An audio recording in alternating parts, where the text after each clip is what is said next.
Hello children, good morning. Welcome for today's biology class. So today we are going to study the lesson organism and populations.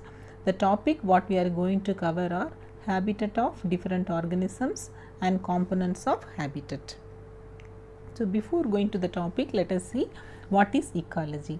So ecology is a branch of biology that deals with the interactions among organisms and between the organism and its abiotic component. So abiotic component you can call that as physical factors also. Okay, temperature, rainfall, so all are coming under that category. So actually ecology deals with study of relations of living organisms with the environment. So it can be called as environmental biology also. Okay children. So here actually it is basically concerned with four level of biological organization. So organism, population, communities and biomes. So biomes is basically it is dependent on the different climatic conditions. So next let us see regarding the habitat. So the habitat is a place where an organism lives. So that is called as habitat. So some normally organisms they favor the favorable habitat, but few organisms they can survive under the habitat which is which are under extreme conditions also. For example, in Rajasthan desert it is so hot, and apart from that rain soaked Meghalaya forest, deep oceans and torrential streams, polar regions it is so cold, there also you can see some organisms surviving there with polar adaptations. On high mountain tops, even boiling thermal spring, the temperature will be so hot, there also we can see the organism surviving. And compost pit, it will be giving very bad smell, so still there also organisms are surviving inside our intestine. So like that, no, wherever the environment, whatever the environment are there, so the organisms they show adaptations according to that condition and they survive there. So these are different type of the biomes on the basis of the climatic conditions. So when you observe that environment is a sum total of all biotic and abiotic component that we studied. So the rotation of the earth around the sun and its own tilted axis causes annual variations in temperature. Okay, and apart from that seasons also, temperature variations will be there, then season, different type of seasons also. The seasonal variations and the annual variations in precipitation is leading to the formation of various major biomes. The major biomes in India, so when you observe it can be Arctic and alpine tundra. Okay, then temperate forests, tropical rainforests, coniferous forests, grasslands, deserts. So these all are basically depending upon the climatic conditions. Okay children. Now let us see the different components of habitat. It can be abiotic component or biotic component. So abiotic component is non-living. It can be temperature, water, light, soil, rainfall, humidity, etc. So biotic component they are living. So pathogens, parasites, predators and competitors. Okay, so it can be biotic or abiotic, but all biotic components they depend upon abiotic.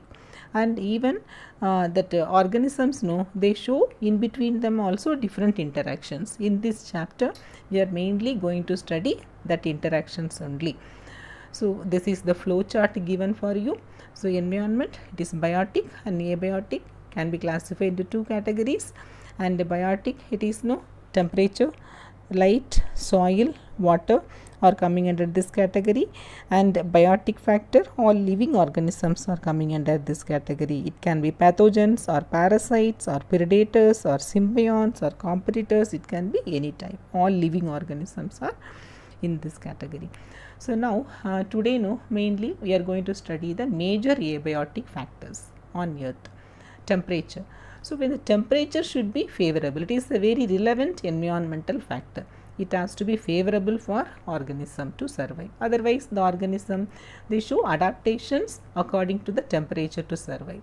See, in cold area, so accordingly they are showing the polar adaptations, and hot area the adaptations are accordingly. So the organisms, according to the environment, they are showing adaptations, because when they live long in a particular area, so automatically modifications occur in the genes, and it is being inherited from generation to generation, and slowly the adaptation becomes permanent. So few organisms, they are tolerable, they can tolerate wide range of temperatures. So if they are able to tolerate wide range of temperatures, you call them as eurythermal. Majority of the organisms, they are restricted to narrow range of temperature. They can survive only under a particular range of temperature. So that type of organisms, you call that as stenothermal. Means on the basis of the temperature, how the organisms they are able to tolerate, we are classifying them into two categories, either eurythermal or stenothermal. Next is water. The important factor for influencing the life of organisms. With water only the organism can survive. So without that they are not able to live. Our body, all living organisms, and apart from our body, own body also, when you see more than 70% is made up of water. Some organisms are tolerant to wide range of salinities. Maybe salty condition also they are able to survive. And some they are restricted to narrow range. So when wide range, when they are able to survive, the salinities they are able to tolerate, you call them as euryhaline. So narrow range, you call them as stenohaline. Like that, two type of categories are there. It can be euryhaline or stenohaline. Fishes. So fishes, they live in water, but some fishes they restrict themselves only in sea water, and freshwater fishes they restrict themselves only in fresh water. But few migratory fishes are there, they are exceptions, they can move from fresh water to sea and sea to fresh water. But anyhow, the freshwater fishes, they show adaptations, survive in fresh water, because fresh water, the salt content is less outside. So outside is hypotonic, and inside their body it is hypertonic, because they have more concentration. So that's why they have to protect themselves accordingly to they have, that's why because to tolerate that one only, maybe the fresh water or salty water, as they have to tolerate this type of conditions, incoming and outgoing of water, they are having the scale also. In the case of salt water, when you observe, outside is having more salt, inside the comparing to the inside, that is outside is hypertonic and in the outside is hypertonic, and the fish body is hypotonic when you compare both the solution. So there one type of condition they have to face, and in freshwater other type of condition. So that's why freshwater fishes they show adaptations according to freshwater, and saltwater fishes they show adaptation according to salt water. Next is light, because light is very important factor. The autotrophs, the plant, they prepare the food in presence of light only. When there is no light, the plants they won't be able to prepare the food. So some plants they love more light, and some plants they live under shades also. So that's why small plants, the herbs, shrubs and all, present forests, so they can do photosynthesis even under low light also. So that's why under tall canopied trees, so you can see the small shrubs and herbs and all. So many plants are dependent on sunlight to meet their photoperiodic requirement, and even for flowering also. You can just try, you can make a try. So if you are any flowering plant, if you keep in shade, they won't flower at all. So flowering won't be there. If you keep sunlight only, they will flower. They need sunlight, because according to the photoperiodic, how much light they are getting exposed, accordingly they will be flowering. You studied in 11th, according to photoperiodic effect, we can classify the plants into short day plants, long day plants and day neutral plants. So short day plants, within short photo period, they will flower mainly during winter period and all, and they can give the yield. And long day plants, mainly they bloom during summer and they need no, and they will bloom. Apart from that, they give the yield also. Accordingly, the plants are planted. So light is important for animals also. You know, in bright light, normally during daytime, no, the animals they won't go for sleep, they will be awakened, under awakened condition. So that type of animal, that you call that as diurnal animal. Some animals will be active during night, so that animals we call that as nocturnal. You know, cockroach and all, they never come during daytime. So normally during night time only they come out, so they are nocturnal. Even bats also coming under that category. So we are coming under diurnal. When the animals are active during daytime, you call them as diurnal. The photoperiodic effect not only important for the plants, it is important for animals also. It is the biological clock inside our body, no, it will be activated by the light. Even you see here, when the light is dim, you will feel sleepy. In bright light, no, you will feel active. So actually the photoperiodic effect, it is upon you also, that you can feel. Next, let us see regarding soil. So soil is dependent on the climate and even weathering process, how the soil is formed, how the soil is transported. So otherwise sedimentary, so like that, no, development, how does it occur? Accordingly the soil is there. You can see some places there will be the soil, it will be black soil, red soil. You study the variations of soil in geography also. So the formation of soil, actually it is no, the type of soil, it depends upon the formation of soil. Okay, some soil it will be more porous. You see, when it is more porous, and some soil will be clayey. The clayey soil, it will hold more water, and the porous soil, no, it won't hold water, and the water will go inside.